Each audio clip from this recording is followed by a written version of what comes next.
Good morning. Is this too dark? It's the first time I've ever presented in a movie theater. And this seems like church seating. I feel like I'm at a revival meeting or something. Is there lightning about to strike somewhere? Good morning, and thank you for coming up so early in the morning. I appreciate it. I'm not going to talk about myself, but before I went into academia, before I became a professor and so on, my first ever full-time paid job was in a senior center. I wasn't born in this country, and so when somebody told me there was a job at a senior center, I actually thought it was for high school seniors, and I accepted the job, true story, because I was looking to work with adolescents, and they said, well, in our senior program. And I really thought senior program meant like high school seniors or something, like readiness for college prep or something. And once I signed up, I realized it was too late to back out. But I absolutely fell in love with it. That sort of determined my career. That's how I went to grad school, because I wanted to work with older adults, and that's how I ended up in academia. And most of my research, I made my way up to become the director of a senior center in the Bronx in New York City for about 6 years. And then I wanted a challenge, and I moved into academia. But since then, which is a long time ago, I've been researching senior centers here in New York and around the country, and sometimes in other parts of the world.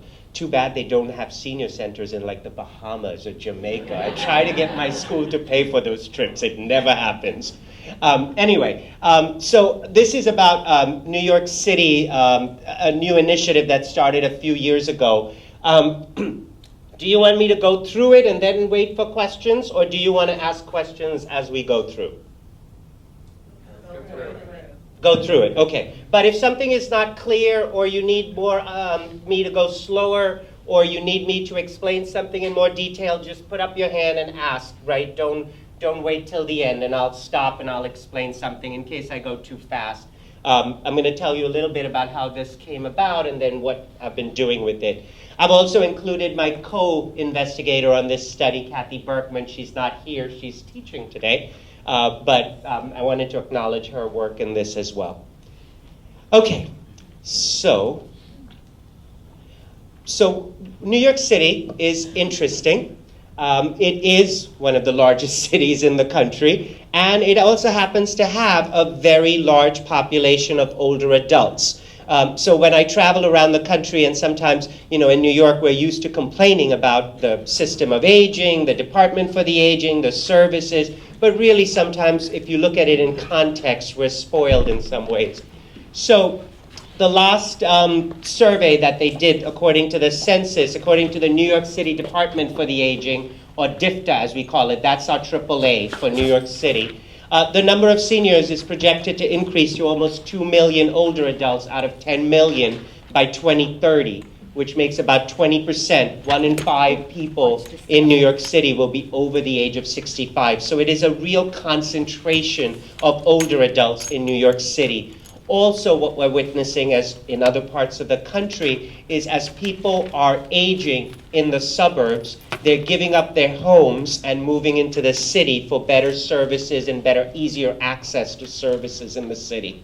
Now, I know since yesterday I've been hearing a lot about the boomers, about the people in their 60s and how we need to plan for them.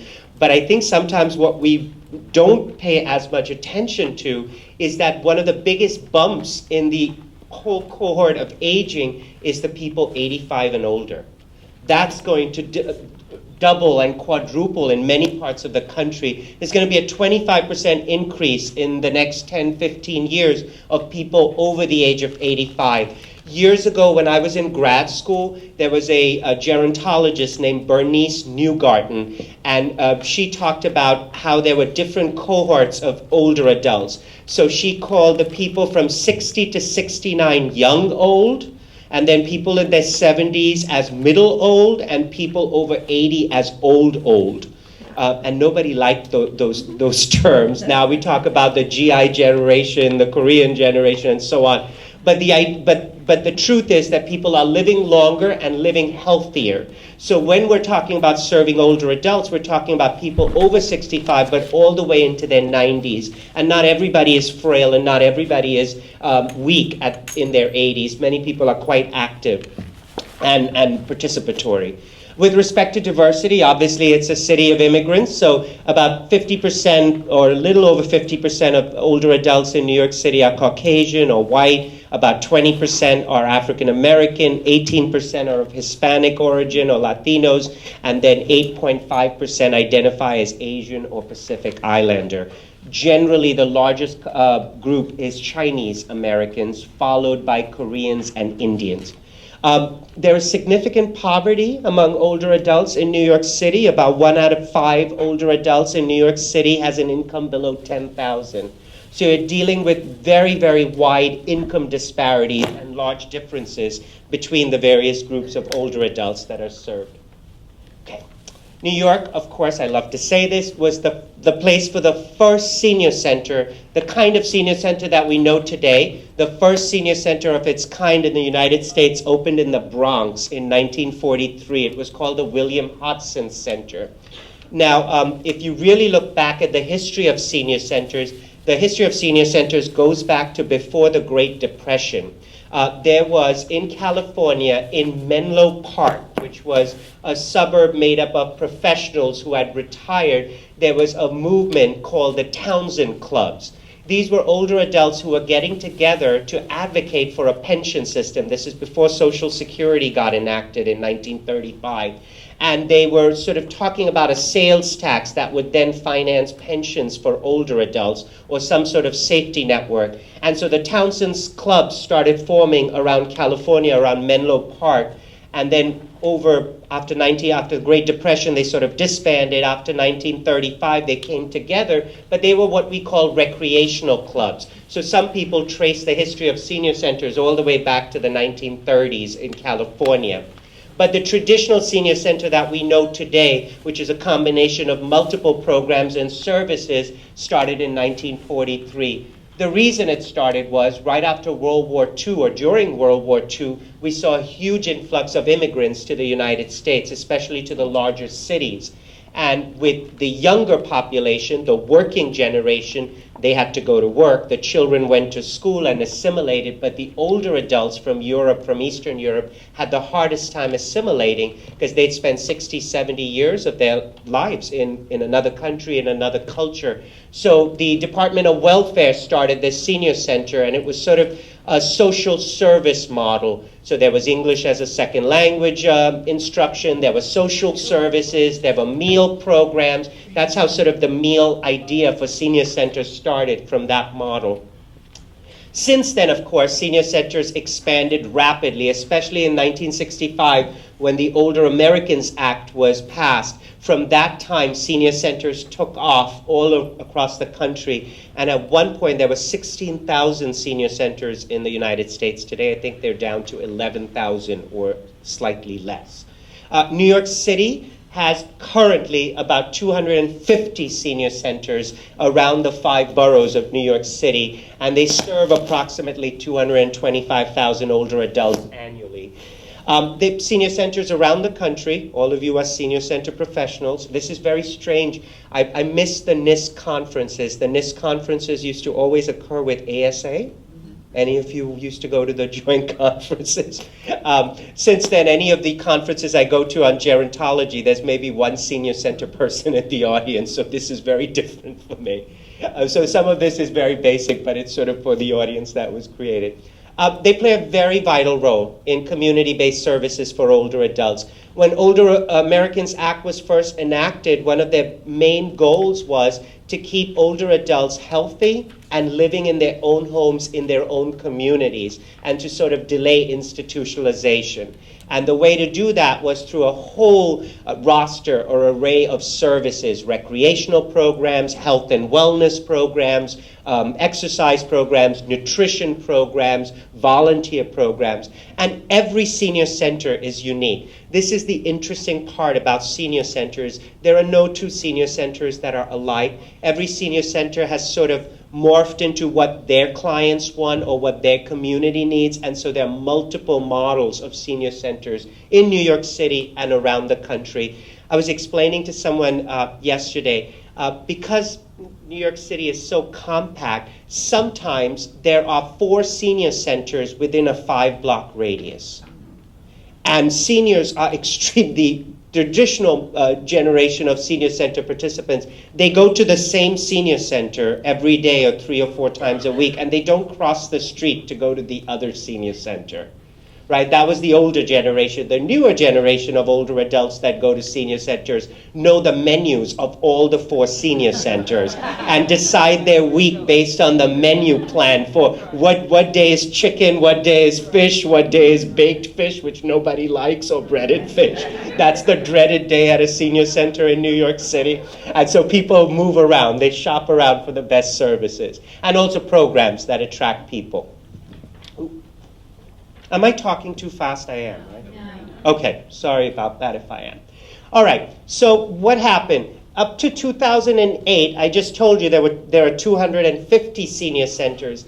In 2008, there were 320 senior centers in New York City, plus another 20 or 25 what we call sites or satellite sites, where only meals were offered, but not many programs for services. So there would be a senior center in one site, and then they also operated another site maybe a few blocks away, and that was just meals for people in that neighborhood.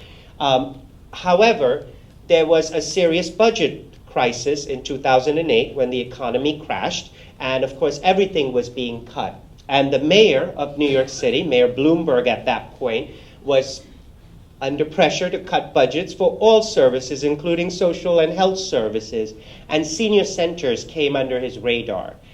His administration really did not understand what senior centers do. His understanding or his perception was that we're meal sites. That senior centers, what they do is offer meals. And in his business mind, he thought, why do we have to pay for a site and for all this staff if you could just deliver meals to people's homes? Right? Just bring it to them. It's more customer friendly. And so senior centers came under the radar, and what they decided through the Department for the Aging was they were going to close senior centers. And they were going to close a significant number. At one point, there were 100 senior centers on the chopping block. And the way they were going to close the senior centers was based on attendance or participation. So if you had under a certain number of participants, then that senior center would be closed. It kind of makes sense in some neighborhoods where there's 4 centers in a 2 or 5 block radius, but in some neighborhoods, and the nearest center, if that one closed, would be 5 miles away. If you're a senior who doesn't drive, and most people in the city don't own cars, how do you get to the next senior center other than waiting for paratransit or something else? So there is an organization that used to be called the Council of Senior Centers and Services. It is now called Live On. They just changed their name last year. It's an advocacy group made up mainly of senior centers, the 300 senior centers. Their directors are all members, and they advocate for their services, their needs, policy changes, and so on. They're very active. Since then, they've expanded to other agencies that serve older adults as well. And so they started an initiative in order to bring attention to people and to the mayor's office that senior centers are a vital social service and they need to be protected in some way or another. That's how I got involved, because I had worked with the Council of Senior Centers before, and I'd worked with NISC before, and they approached me to see if there was something I could do to help them with this advocacy process. They'd already launched it. I don't want to take credit for their advocacy process, but they thought maybe bringing a researcher on may help, or maybe bringing an academic on. What I found was, which I've been saying for years, is that at that level, today as government functions or funding agencies function, they function on the level of evidence. So where 20 years ago, you could go to a legislator and say, if Sadie doesn't get lunch at the senior center, she's going to eat cat food, doesn't work anymore. Right? That kind of personal stories only has a certain impact. what you need is evidence, what you need is data, and of course Mayor Bloomberg coming from the business model, it's about evidence-based decision making. And as we were looking through what we had, one of the things we didn't have was any data or evidence in a scientific way on how senior centers impact older adults who participate in them. Not every older adult in the US needs a senior center, but those that do, how do they benefit from participating in a senior center?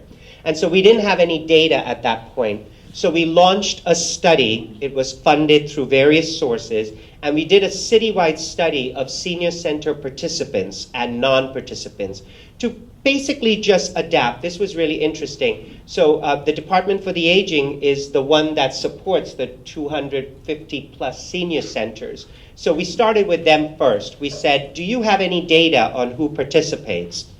And they said, no. What data do you have? How many meals we served last year? Well, do you have who comes to those meals? Not quite.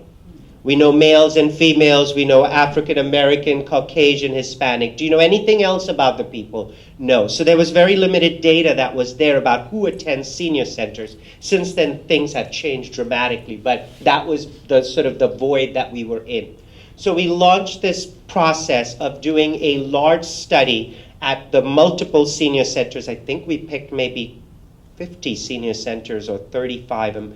It's a while ago. But anyway, we reached out to about 5,000 senior center participants around New York City. And then we reached out to another few thousand non-senior participants, people from the same neighborhood, from the same socio-demographic background, who don't attend senior centers but could use a senior center.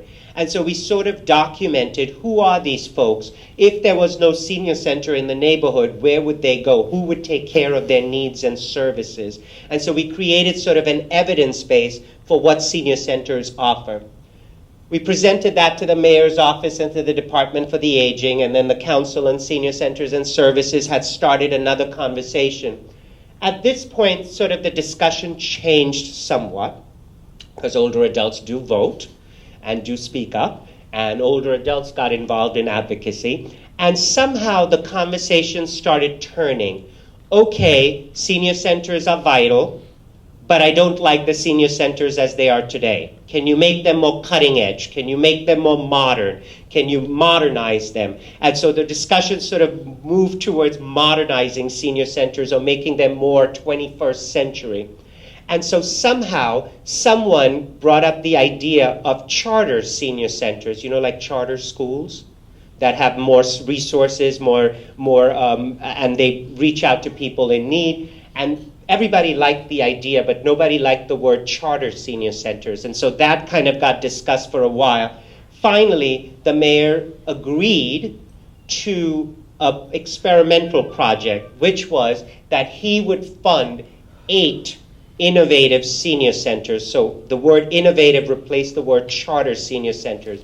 These would be new senior centers that would have added resources. So whatever the budget was of the traditional senior centers, this would be way more than that. But they would also have to up their programming, and with more of a focus on health and fitness. Recreational programs would still be there, volunteer programs would still be there, meals and nutrition would still be there, social services would still be there, but with an added emphasis on health and wellness. And another emphasis was to attract previously unconnected or disconnected older adults, those that had never been to senior centers.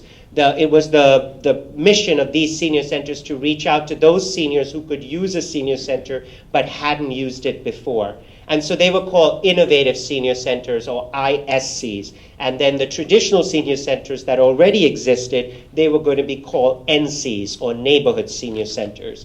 And so in 2012, now it wasn't announced where the money came from, but among us advocates, the belief is that he funded it himself through his private foundation. It wasn't public funding initially. Now it's written into the budget, so it's part of public funding. And so 8 opened up in 2012. Since then, in the last 2 years, another 8 have opened up. So there are about 16 innovative senior centers in New York City. They're spread out. We have 5 boroughs or 5 regions of New York City, and they're spread out in all those regions. It was a competitive bid. And existing senior centers could also apply for this bid, and then they would become an innovative senior center instead of a traditional senior center.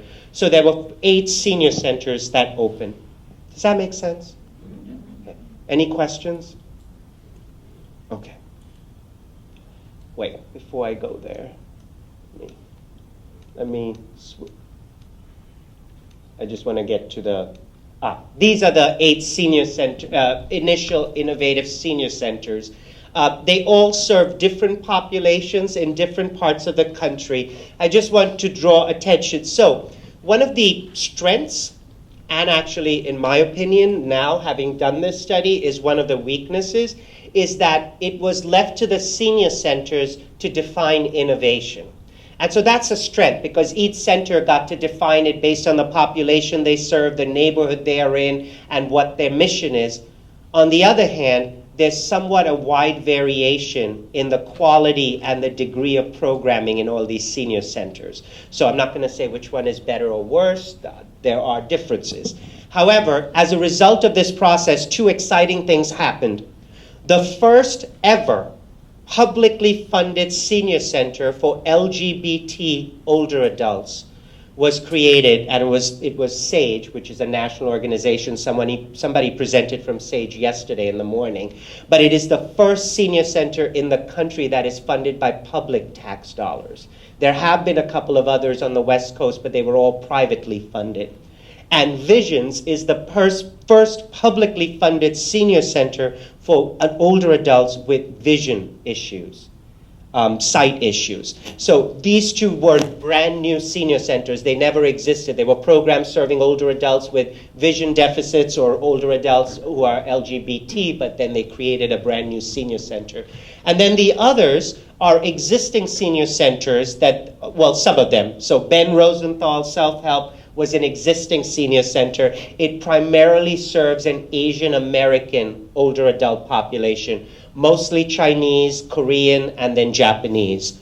Bronx Works is in the Bronx, and that serves a primarily Latino population. Lenox Hill is in Manhattan in quite a nice, ritzy area, so it serves mostly Caucasian older adults, but it's really connected to a lot of services. SNAP is in a part of Queens, New York. It serves mostly Caucasian older adults and also some from the West Indies or Jamaica and Haiti. Staten Island, JCC stands for a Jewish Community Center. So it was an existing community center, but then it got funding to become an innovative senior center. It's the only one on this Staten Island, which is the 5th borough. And it is a massive facility. And it serves mostly older adults who are retired but were professionals. The large majority of their members are people who were teachers, lawyers, police, NYPD, retired fire department. YMYWHA is in northern Manhattan. It used to be primarily Jewish. Now it's sort of in flux, so it's Jewish, Latino, Russian, and so on. And then I told you about SAGE and Visions. So they're quite diverse in the populations they serve and in the neighborhoods they serve. And their facilities are very varied. Some are like 30, 40, 50,000 square feet facilities. Others are much smaller and more limited in scale. So you made the statement that not necessarily a weakness, they're just so very different. And so that is something that came out of it that you think you should have had more definitive definition of what innovative would have meant. Yes. Did everyone hear the question? No. Do you want to? Oh my gosh. Sorry. Sorry. I was asking, because of the 8 senior centers that developed, the strength was, yes, they developed for the community in which they served, but at the same time, that weakness was there was really no given thought to what innovative meant, so that there's no, I guess, overall commonality between them, so that really you didn't get what innovative was. You got that people, it's very different. It's very different from for every senior center, and that's a good and a bad. Right.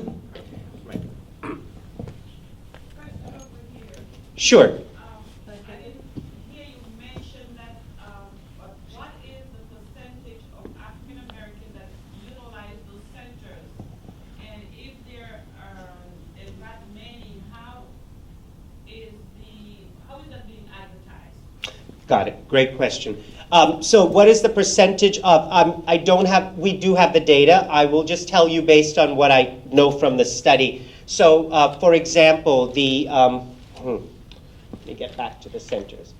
There was a huge public service announcement that ran on TV for a long period of time, and then each center had to do its own outreach. So in some communities where there is a large African American population, there was more of a push. So, for example, the population, the senior center, which has the largest proportion, I would say, of older adults, would be SNAP, which is in Queens, which is in an area, Jamaica. So there is a large West Indian, so not African American, I know that, but West Indian population. So there's a significant number of, I would say about 30% of their clients are of West Indian origin. And then Visions, which is for vision issues, and they have a residence, 50% or more of their residents and clients at the senior center are African American. The others are not in neighborhoods necessarily where there is a large African American population. So in all the others, I would say the percentage of African American older adults is less than 10%. And that has been an issue with senior centers in New York City traditionally to attract the African American population. The one population apart from Caucasian older adults who frequent in large numbers happens to be Asian American. No one is sure why, but several senior centers attract a very large Asian American, but Latino and African American populations are less represented in many, even of the traditional senior centers. Did I answer your question? Yeah. Okay. So again, coming back to what you said, yes, in some ways I wish they had been a little more stringent in how they define or set some base standards for what innovation meant. When I went back to ask, they said there were two ways innovation could be described: innovation in programming or innovation in the population served. But then there's a lot of variation in terms of it. Okay. So coming back to why we needed to do this study, this was, of course, for a researcher like me and an advocate, a dream come true, because this opportunity had never presented itself before. Why is that? There's a lot of research on evidence-based programming in senior centers, such as falls prevention, chronic disease self-management, even AMP that we were talking about, Aging Mastery Program yesterday that NCOA is spearheading. There's a lot of research on specific programs, evidence-based programs offered in senior centers and what their impact is.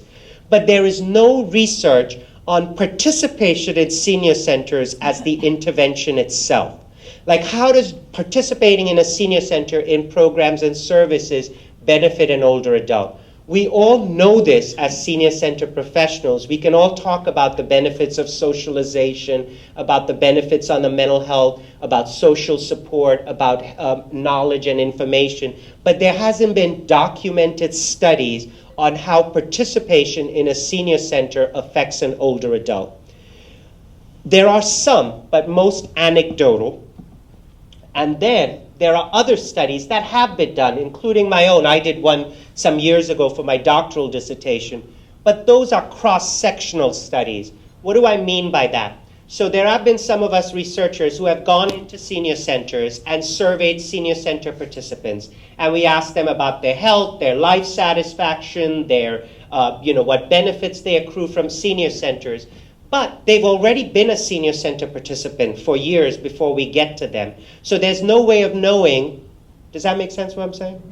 So there's no way of knowing whether their social support increased because they came to a senior center or they were already friendly and they just came to senior center with their friends. Does that make sense what I'm saying? If their depression lowered because they came to a senior center, or they were already less depressed, and that's why they're more likely to come to a senior center. So what most of those studies show is what we call in research correlation or relationship. That there's a relationship, but you can't say it's an impact or an outcome of participation. And that's very hard to do. Question, did any senior centers then that weren't selected as innovative senior centers, did any of them close? And were those participants included in the sample as what happens when you take away the intervention? Okay, so at the end of that year, when the innovative senior centers were, 35 or 38 senior centers did close. So it went down from 320 to 280 or 290. And then since then, others have closed due to attrition, lower number of people attending. They're not attracting boomers and stuff. So not because of DFTA closing them or the Department of Aging, but because they just ran out of funding and participants to go there. If people did not apply for the innovative, they could still continue as traditional neighborhood centers and receive their annual funding for it, except the ones that closed. There were 38 that they said were closing you, and they asked for the other neighborhood centers or the innovative centers, if they were in that neighborhood, to try and absorb that population. So I was wondering if those people, because you said transportation, distance was so important, I didn't know if they had access to these 8 of them. In some of them they did. In some of them they went to the neighborhood centers. So there wasn't an innovative senior center, but there was another neighborhood senior center that was ready to absorb them. Some seniors did. I don't have numbers on it, but I would say half the seniors just stopped going, because if it's not their senior center, they're not crossing the street to the other one. Or maybe if their friends go, then they would go. So I was wondering if you followed any of those people. Not yet, but okay. So this is a real limitation of senior center studies, because there isn't one that shows it once you start participating. Now, in order to do that, to show the impact of participation, you have to follow a senior from the time they first start attending a senior center, and then follow them over a period of time. That's very hard to do, because how many new seniors start if it's 1 year, 5 year, 3 year? But the idea that these brand new senior centers started, and one of their mission was to attract connected seniors who had never been to a senior center, was a major opportunity to actually finally do an impact study. And so as the innovative senior centers started coming together, so did the discussion about maybe this would be the great time to start demonstrating the impact of senior centers. And so there was a process by which 3 foundations came together, raised the funding for such a study, and it's an expensive study because it's a long-term study that we're doing. And then there was a competitive bid, and my university or my center actually received the funding to do this study. And so the ISCs created this unique opportunity to do that and to reach out to uninitiated participants. So how do we do this study? We created 3 groups of people. ISC means Innovative Senior Center members, new members. Then NC is the traditional neighborhood senior centers, and then non-members. And then we started to follow them every 6 months. So we started at baseline. Within 30 days of them starting at a senior center, the senior centers in our study notify us. We then contact the seniors. We interview them the first time, and then we interview them every 6 months for a period of 3 years. In the second year, we only interviewed them twice, at the beginning of the year, and this is now the 3rd year. In December, we start finishing up. We couldn't do all the languages. Of course, it's a very diverse community, so we went by the populations that the senior centers in our sample served, and the 3 languages that were most frequently spoken were English, Mandarin. I told you earlier, for some reason, Chinese older adults really take to senior centers, and of course, Latino older adults. So those... Question? Yes. How did you choose the non-members? Okay, I'm going to come to that in a second. all right. There's a slide. These are the 8 innovative senior centers, and then we had to go to the neighborhoods in which those innovative senior centers are and find a neighborhood senior center also in the same neighborhood that would be willing to partner with us for the study. So the ones on the right are the traditional senior centers. The ones on the left are the innovative senior centers. how did we do the sampling, or how did we decide to pick? It's convenient sampling means we had to find the senior centers, and they're from all the 5 boroughs of New York City. Those are the languages. Okay, so what's the criteria for them? Well, let me go back to members, and then I'll tell you about for members of senior centers, whether they were innovative senior centers or traditional. They had to be, of course, 60 and older. They had to live in New York City. We found that there were people from New Jersey and Connecticut that were coming to some of these centers because either of the meals or the programming.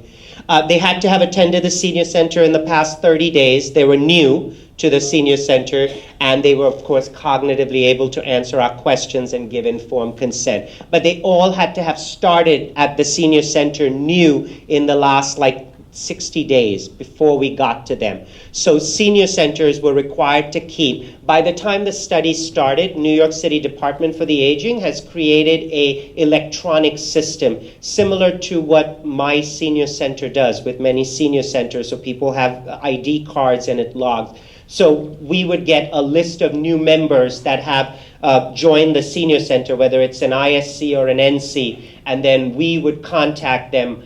We would not contact everybody. It's based on probability, so it's sort of randomly selecting, not selecting everybody. And then we would write to them and ask them if they're interested in participating in the study.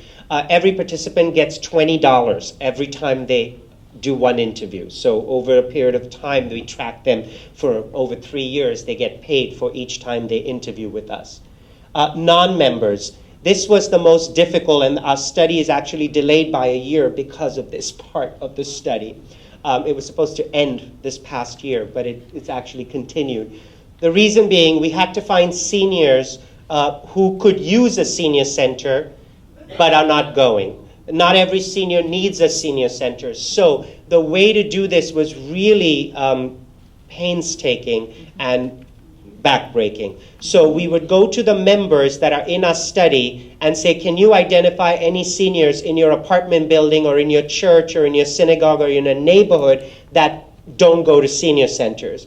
Then we'd somehow get a number or a name or somebody, contact them, find out who they were, make sure that they have the same socio-demographic characteristics like age, income, ethnicity, so on, to match to the people that gave us their name, and then they would become a non-member sample. So, and they have not attended a senior center, at least in the past year. Most of our non-members have not attended senior centers in a very long time or ever at all. Did that answer? Yes. Yeah. Okay, we created a very long questionnaire. It takes about an hour to do the first interview, and then subsequent interviews takes about 30 minutes. The first interview was done in person, and it was a scheduling nightmare because we couldn't send our interviewers with students, graduate students. We couldn't send them to people's homes for safety reasons. So they had to be done at a senior center. All of you who work in a senior center, you know you don't have spare rooms for interviews. So here we are sending people out to do interviews, and they have to give us a private room or 2 rooms. And once people found out that there was money involved, everybody wanted to interview. And then I'd get angry phone calls. On my office number was listed on the flyer. Somebody threatened to call my mother. Somebody said my grandmother would be ashamed of me if I deprived them of their chance to interview. Many people said they would pray for me. It just was, it's settled down a lot, but every once in a while we still get. After the first round, we said we cannot do face-to-face anymore because of the scheduling issue. So since then, they've been done by phone. We contact the individual, we set up a time. It's also, the other issue with scheduling was seniors would say to our students, well, I can't interview any time between 8 a.m. and 5 p.m. because I'm very busy. I'm scheduled all the time. And Saturday I have a date, so call me Saturday evening at 7:30, I might be home. So it was really difficult. So by phone it's a lot easier. It's 30 minutes, people get in right away. They still get sent their money by mail, by a money order. And people have remarkably stayed with us for the study. We collected a large amount of information, socio-demographic characteristics, health issues, physical health, chronic diseases, disabilities, assistance with daily living, self-perception of health, but also what has been reported by their doctor. Mental health, self-perception of mental health, but we also do a screening for depression, for anxiety, and for substance abuse. And I have never seen people get so angry when they have to answer questions about substance use. People get really, really worked up. And anyway, we also ask about participation. We have a list of about 180 programs that all the senior centers said they offer. So we put them in one group, and we go through each one. That's why it takes an hour over. Do you attend? Yes. How often? 3 times a week, once a month. Reasons for attending, why they attend, why they first started going, why they're continuing to go. If they've stopped going or reduced going, why have they stopped going or reduced going? If they've increased their attendance, why have they increased their attendance? What benefits do they perceive from attendance? What activities? And then, of course, as we all talk about, socialization is a major function of senior centers. So we ask a lot about social support, friendships, isolation, and so on, living alone, being alone, and so on. If you like the questionnaire, you can email me, and then I'll be happy to share it with you. Can I ask you a question? Sure. I was just wondering if you did safety concerns as well, things like elder abuse, safe in their home. Was that part of your study? No, we wanted to, but we could not, because the Department for the Aging is doing a separate screening for that. They were trying to leverage dollars from the state for elder abuse and adult protective services, so they didn't want us to ask those questions. So they're asking it in a separate survey. Also, when we started the study, the system that they have for cards was not fully activated. But now, if we were to have started the study now, it would have been even easier, because let's say the senior says that they attend exercise 3 times a week. I have to go by their word. But now, if they tell me, I can check on their record to see if they actually attended 3 times a week. Because you have to swipe your card every time you go into the center to certain programs. So there's a system of verification now that the senior centers keep. Senior center directors hate it because there's so much data collection that has to happen, and they don't have the staff or the manpower to do it. So it's a longitudinal study. It's a comparison of 3 groups, and we're doing these measures at different centers. So that's what makes it the strength of a study. So what are the findings? This is just preliminary. There's way more data that hasn't been entered into our system. So there's over 1,000 seniors in the study, but this is what we have data for right now. So it's really, really preliminary. I have to say this. For years, I've been doing research on senior centers, right? And for years, I've been arguing for doing a study like this, like an impact, to show that senior centers benefit seniors. And I was really excited when we got funded to do this study. But then my first thought after the elation was, what if it shows that there's no benefit?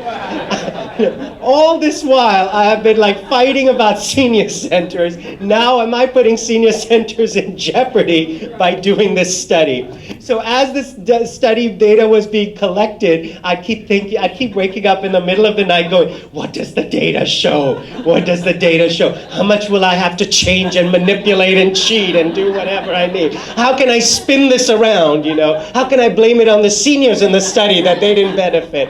It was really, really scary. Stressful, yes. I didn't have hair before I started this study, so I don't know what I would lose as a result of this. I'm happy to say, the first time I saw the results, it was just a huge sigh of relief, thank heavens. Okay, so this is the data based on what the data has entered so far into our analysis. We have about 722 seniors so far that are entered into our data system. 368 are brand new senior center participants in the innovative senior centers, the 8 innovative senior centers. 131 from the comparison group, which was the neighborhood senior centers, and 223 non-members, people from the same neighborhood where the senior centers are, from the same background as the senior center participants, but they don't attend senior centers. And we did probability sampling, so we would ask people, we would pick randomly and then ask if people were interested. And more than half people always said yes.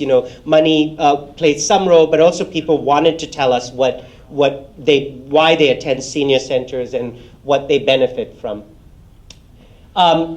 let's see. This is just some basic data. Language, we have a large, of course, more than 50% of our sample is English speaking, and about 20 to 25% of our sample is Latinos. They could do the interviews in Spanish, and they were conducted by interviewers who were bilingual. Same thing with Mandarin. We had bilingual interviewers, and they were done in Mandarin. We had some challenge recruiting Mandarin participants. It's really interesting, and then, you know, as the researcher head, then you try to figure this out. Because in our first interview that we do, we ask a ton of questions about sociodemographics. So name, age, ethnicity, income, Medicaid versus Medicare, who do they live with? And for whatever reason, our Chinese older adults were really frightened about giving this information. Many of them come from a totalitarian regime, and talking about personal issues like that may be quite scary. So we had to sort of reassure them that we're not reporting this data to anybody else individually. They're not getting in trouble with the senior center or with the city or whatever. So it took a while to gain trust, and our interviewers, our students, played a big role in that.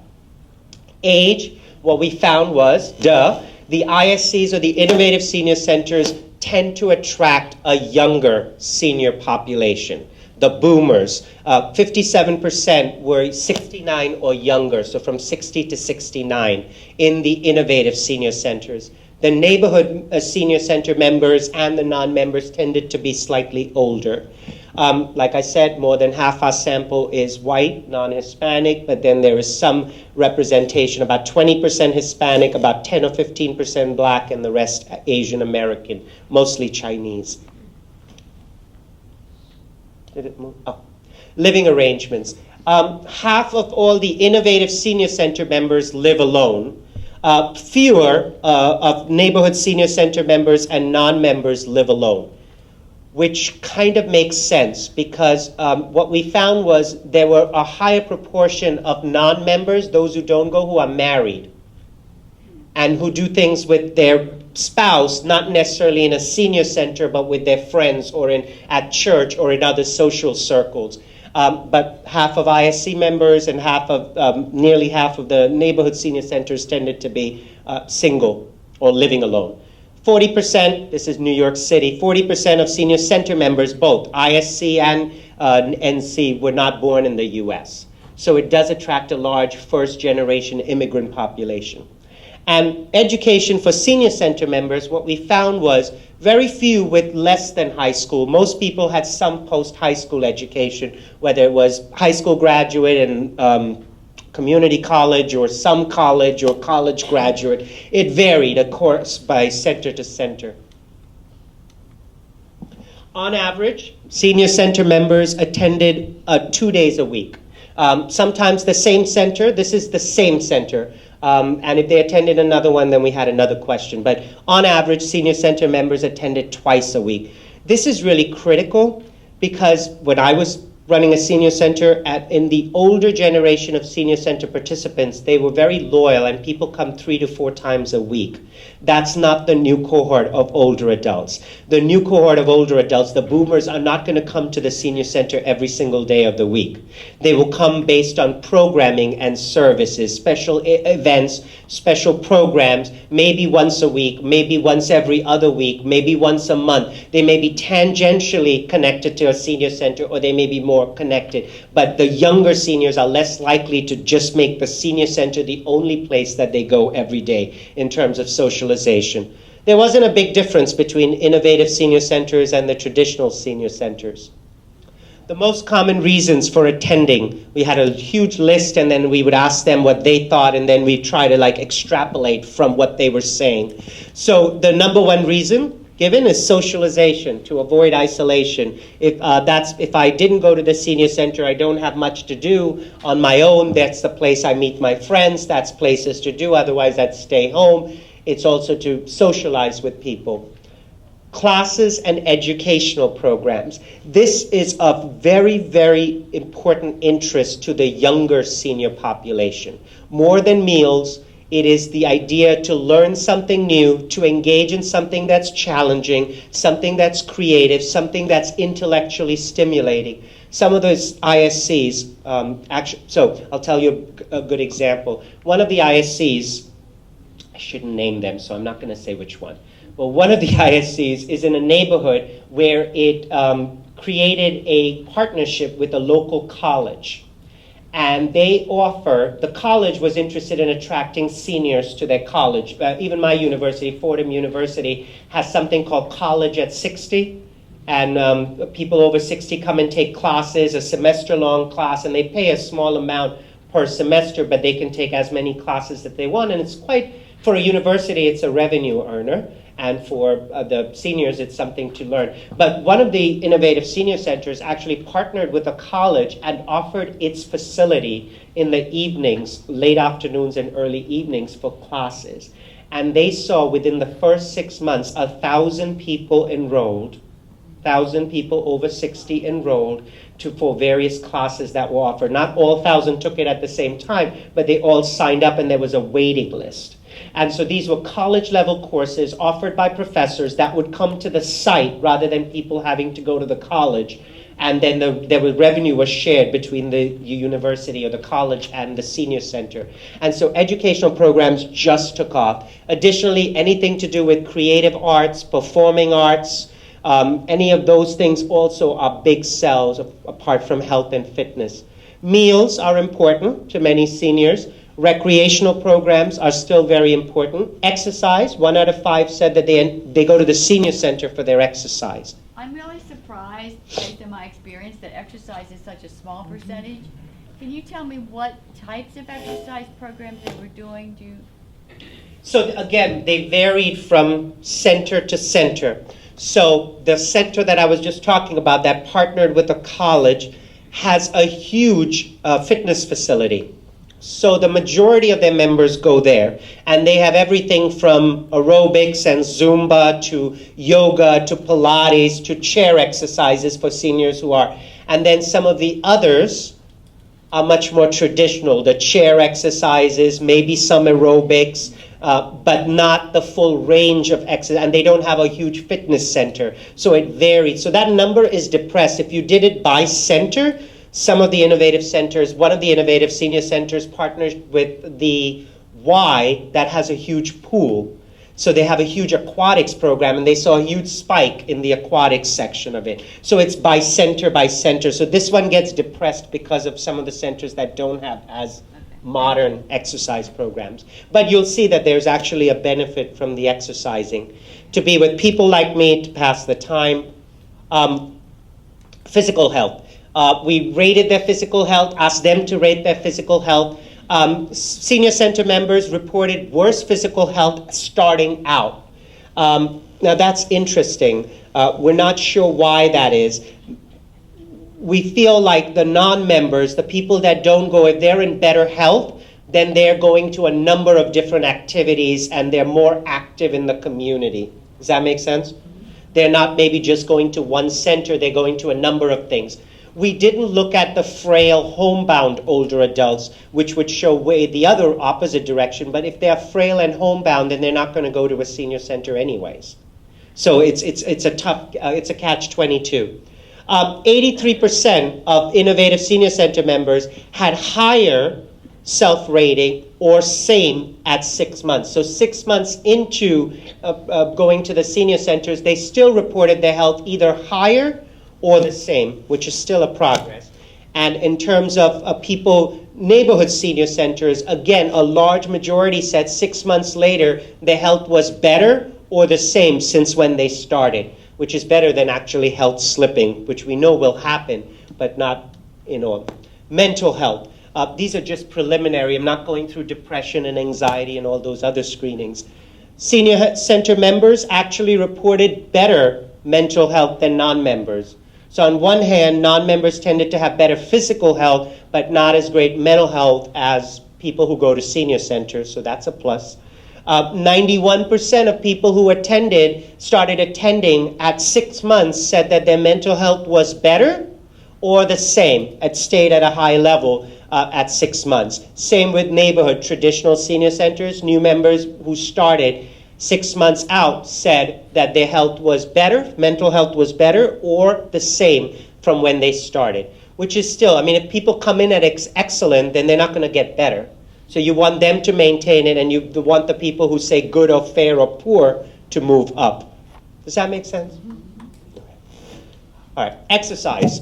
This is based on the people who started the new centers. So the mean hours of exercise per week, and that included being in exercise classes, but also self-exercise, like walking, climbing stairs, doing something that's physically exertion related. ISC members said that, again, remember this is a younger population, on average they exercise about 8.2 hours a week. This includes walking and other things as well.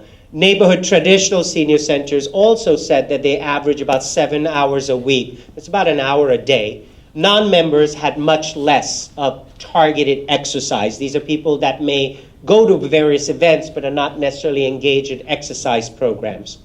All senior center members reported the same level from the time they started or more hours, which is really helpful because we all know that come January, we all decide to go on a diet and work out, right? And the gym is busy. There's not a single machine that's available.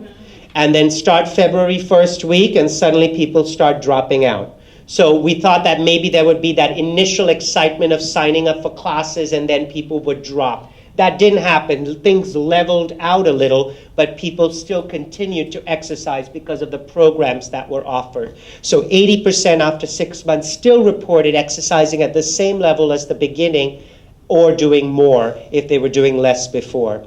And there were people that actually reduced their amount of exercise, and then we went back and asked them why they had reduced. And for most of them, they were more likely to have stopped exercising or reduced because there was a serious health issue. Either they had a chronic disability or a chronic health issue, or they'd gotten ill between the first time and the second time that we interviewed them. We asked about health programs. The kind of health programs that people attend and where do they attend them. So senior center members were more likely to attend healthcare programs in the year prior to baseline. So they were attending before and they came to the senior center to learn more about health and wellness. Non-members, less likely.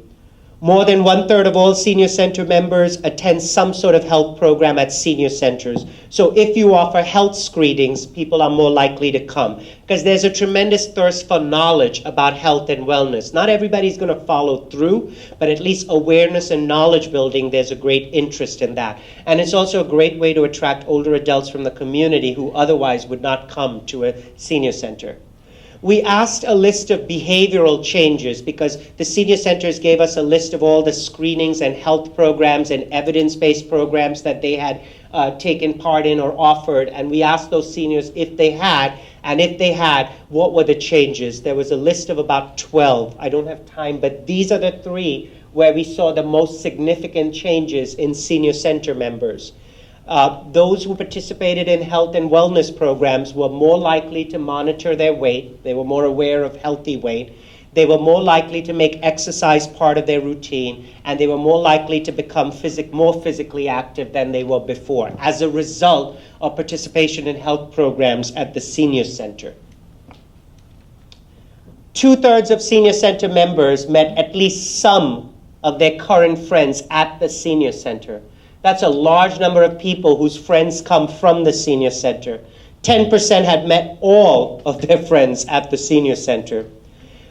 Senior center members report spending about 3 days a week alone. Again, it differs from senior center to senior center. Non-members tend to spend only 2 days a week alone. These are the more active younger seniors who have a lot of different things to do. They're engaged in volunteering. Some of them are working part-time. Some of them have lots of different activities, so they're less likely to be alone. So for many senior center participants, both innovative and traditional, senior centers are their outlet for socialization, for social engagement.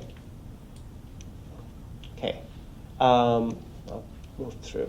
Okay, most frequently cited benefits of attending a senior center. Again, we asked this question in multiple ways to try to get at what's the sort of the crux. Why do people attend?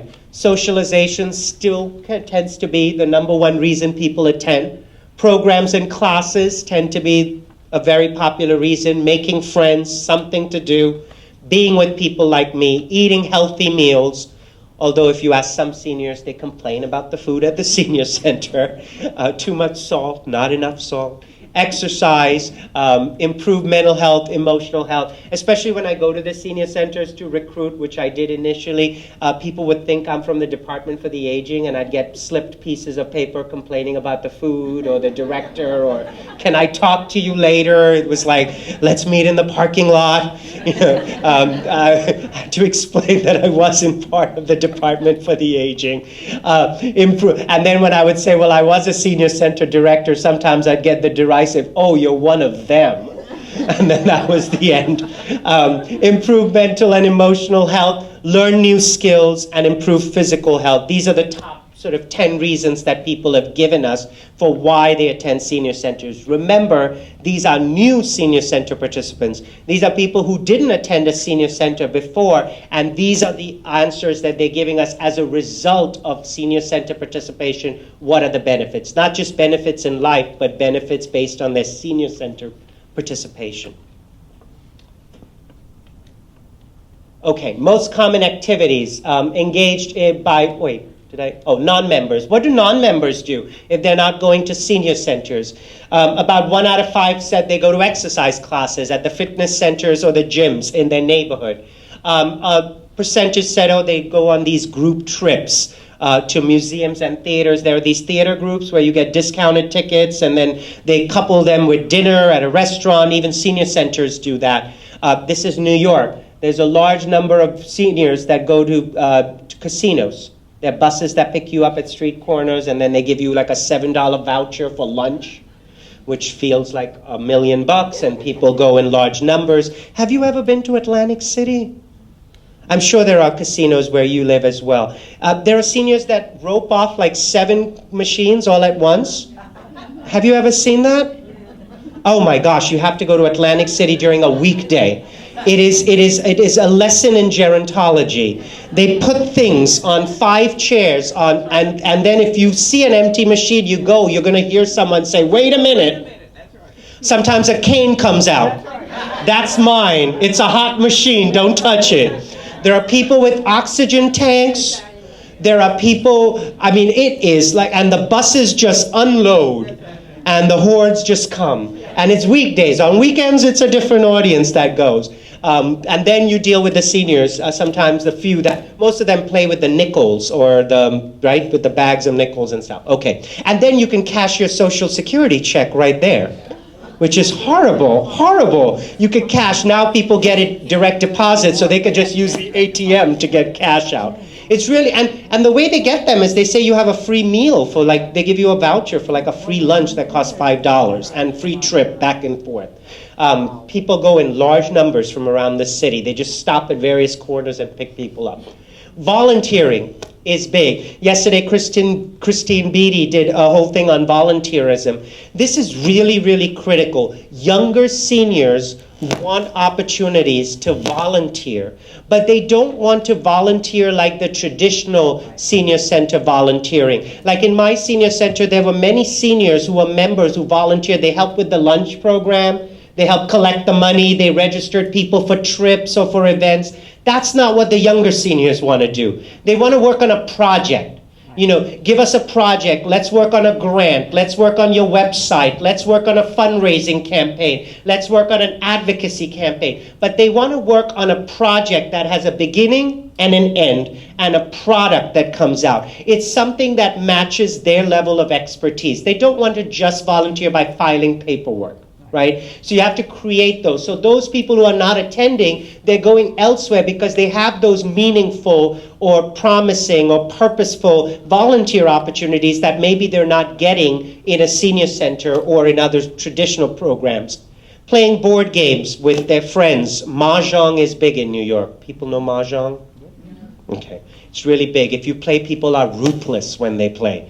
I used to be called in when somebody fell sick, and then they would all laugh at me because I wouldn't keep up with everybody playing Mahjong.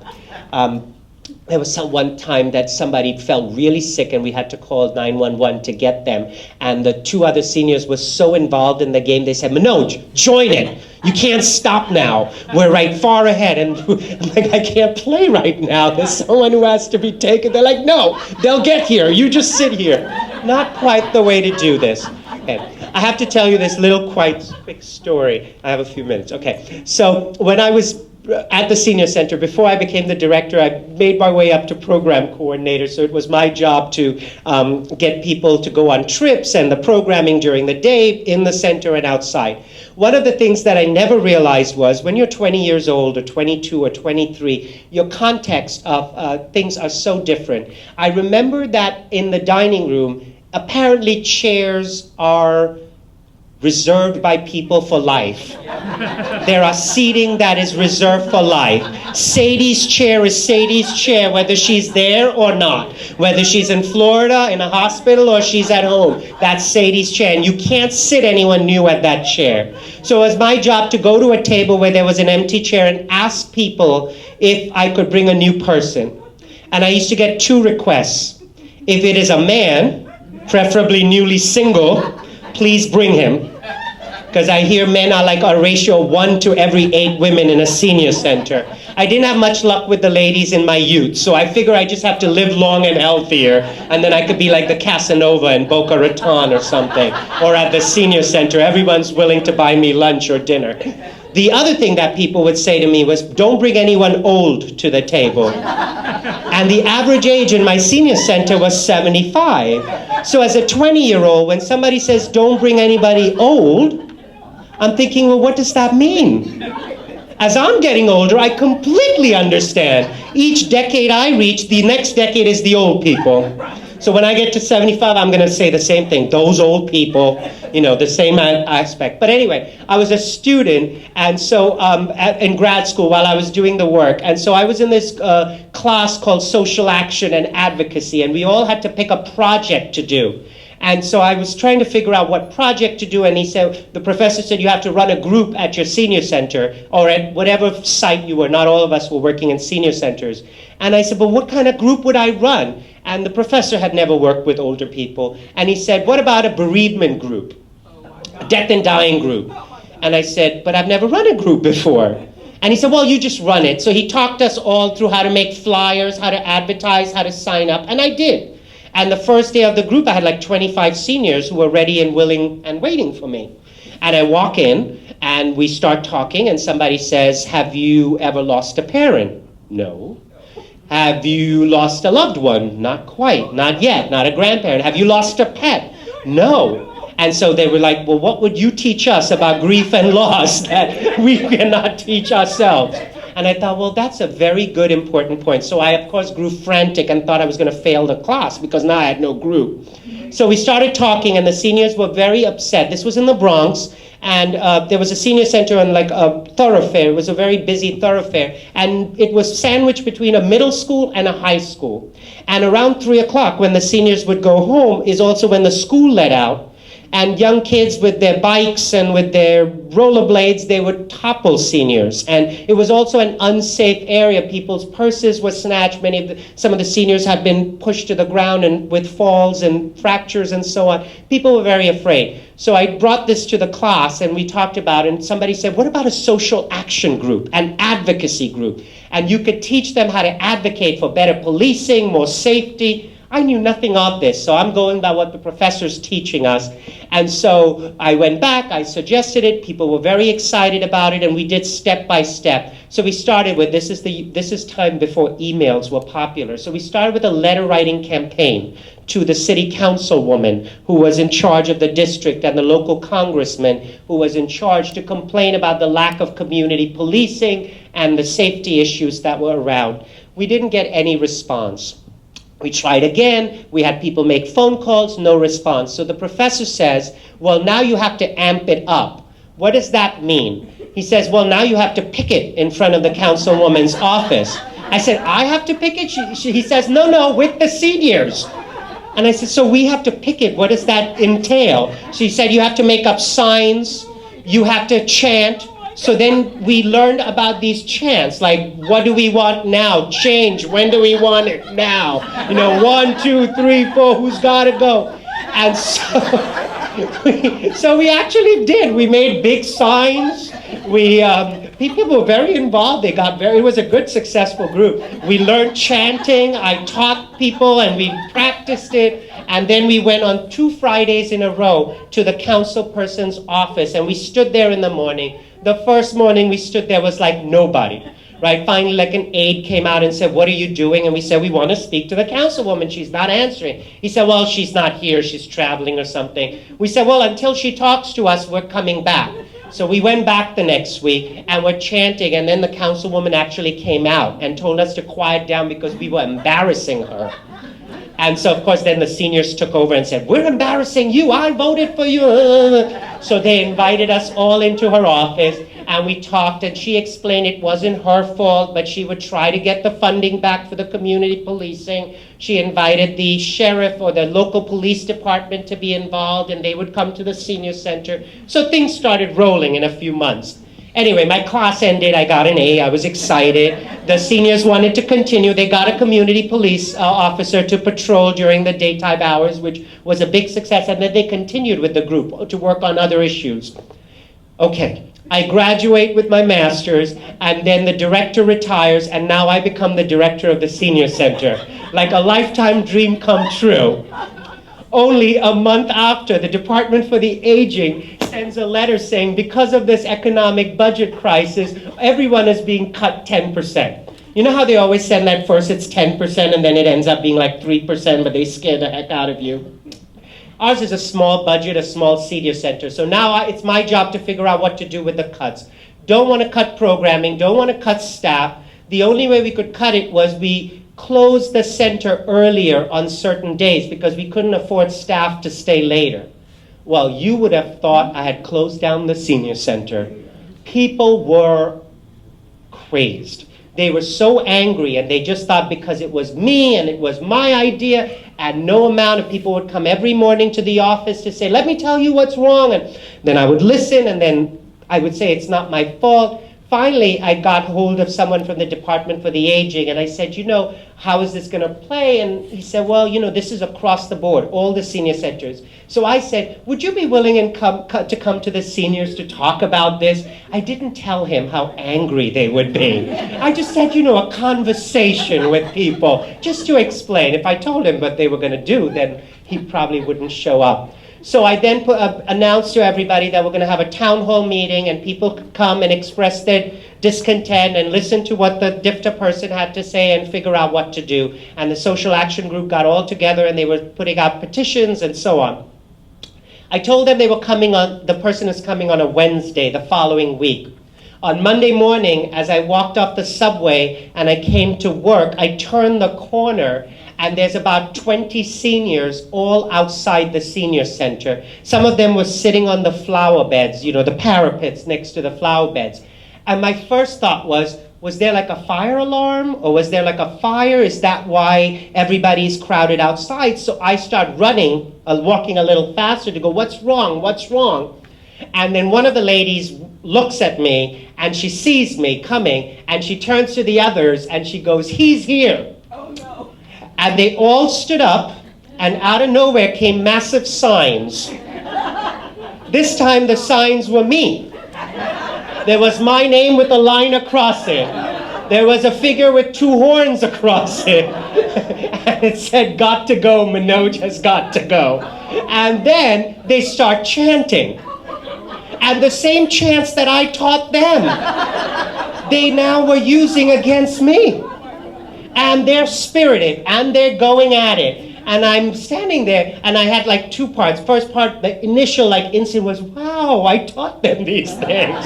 And then the second was, "Oh no, this is now me. This is so embarrassing." And they finished, and I said, "Are you all done?" And I said, "I told you." They said, no, we're going to be here all morning as long as it takes." So I went inside, and they continued. And everyone that would come in would say, Manoj, what's happening? What's going on outside? I said, I know, I can't, that every few minutes, every half hour, people would sit down, then they would get up with a burst of energy, then people would go in and get water for people. It was real community at its best. Finally, I spoke to the kitchen and we decided to move lunch to 11:15. That brought everybody in right away. Like, lunch is a little early today. But it was a lesson in how people come together and advocate for their needs. Okay, but that's another form of volunteerism, people getting involved in social engagement.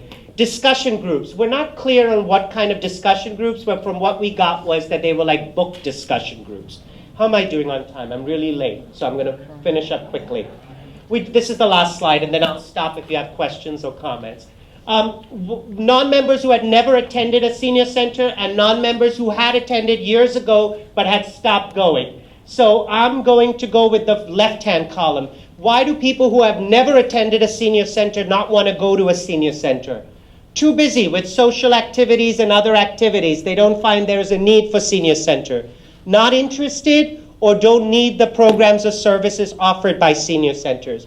Again, I would hazard a guess that part of it is true. They don't want the traditional senior center programs or services, but part of it is image. For many boomers, senior centers are where their parents used to go. It's where people in need go, or people who need a meal. So if we reimagine the image of senior centers, it is more likely to attract people. That's why senior centers have changed their names sometimes. Some do, some don't. But that's part of it. They don't need the socialization at a senior center because they already have it in their lives. Many seniors work into their 60s, part-time, full-time, or some of the time as consultants, and they don't have the time to do that. Some seniors don't see people of their own age or their own function. We talk about ageism. There was supposed to be a discussion after the reception yesterday. There is tremendous ageism among older adults themselves. It's not just young people towards older people. Even among older adults, there is ageism towards older people or people who are more frail. People don't want to sit next to someone in a wheelchair or a walker. Not all seniors, I'm not generalizing. So that's something to work towards. And sometimes it's inconvenient to get to. Sometimes in places outside of a city, you have to drive there, or you have to wait for the transit system, which might take forever to get there, or you have a long wait, or you have to pick up many people. But the majority of the reason is people have other things, or they don't see what they would like to engage in the senior centers in their neighborhood. And it's a lot about image. If you question more and then you say, well, have you been to this center and seen the programs? People sometimes were surprised by what we were telling them. So I would say that it's not that you can't offer things that are of interest or importance or need of younger seniors, but it's about imaging and about marketing that idea to the generations that's out there.